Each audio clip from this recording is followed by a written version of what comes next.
गांव के छोर पर दो पक्के मकान थे। एक बड़ा और आलीशान, दूसरा छोटा और जर्जर। बड़े मकान में रहती थी सुमन देवरानी और छोटे में रहती थी प्रेमा जेठानी। सुमन का पति शहर में बड़ी नौकरी करता था, जबकि प्रेमा के पति एक साधारण किसान थे। सुमन के पास हमेशा नए नए कपड़े, गहने और सुविधाएं होती थीं। वहीं प्रेमा साधारण साड़ी पहनती, बिना गहनों के। सुमन को अपनी संपन्नता पर बहुत गर्व था और वह प्रेमा को हमेशा नीचा दिखाने का मौका ढूंढती रहती। दशहरे का दिन आया। गांव में बड़ा मेला लगा था। सुमन ने रेशम की नई साड़ी पहनी, सोने के गहने लगाए और मेले जाने की तैयारी की। प्रेमा ने अपनी बचत की कुछ रकम निकाली और अपने बच्चों को लेकर मेले की ओर चल पड़ी।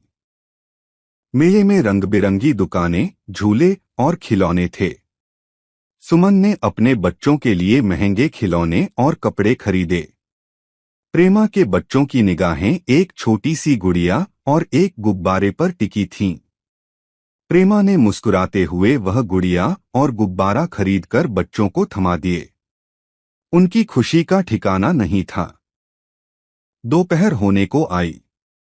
सुमन ने अपने परिवार के साथ मेले के सबसे महंगे रेस्तरां में बैठकर स्वादिष्ट व्यंजन खाए। प्रेमा ने अपने साथ लाई हुई पराठे निकाले और पास की एक छायादार जगह पर बैठकर बच्चों को खिलाया। उनके चेहरे पर संतोष था। तभी अचानक आसमान में बादल छा गए और जोरदार बारिश शुरू हो गई। लोग इधर उधर भागने लगे।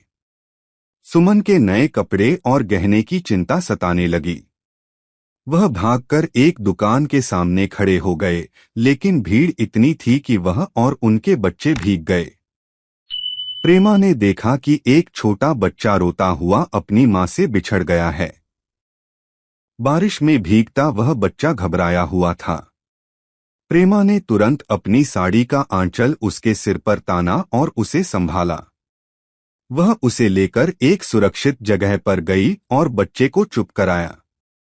कुछ देर बाद बच्चे की मां मिल गई और प्रेमा को धन्यवाद देते हुए उसे गले लगा लिया।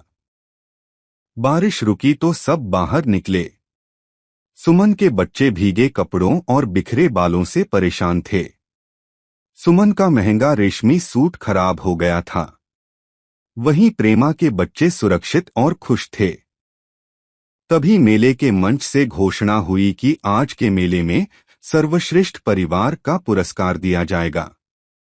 लोगों ने प्रेमा और उनके परिवार का नाम सुझाया, जिन्होंने बारिश में एक बिछड़े हुए बच्चे की मदद की थी। प्रेमा को सम्मानित किया गया। सुमन यह सब देख रही थीं। उस दिन उन्हें एहसास हुआ कि असली धन वह नहीं है जो बटुए में होता है, बल्कि वह है जो दिल में होता है। उनकी दौलत उन्हें बारिश से नहीं बचा पाई, लेकिन प्रेमा की दयालुता ने न सिर्फ एक बच्चे की मदद की, बल्कि उन्हें सम्मान भी दिलाया। उस दिन के बाद सुमन का व्यवहार बदल गया।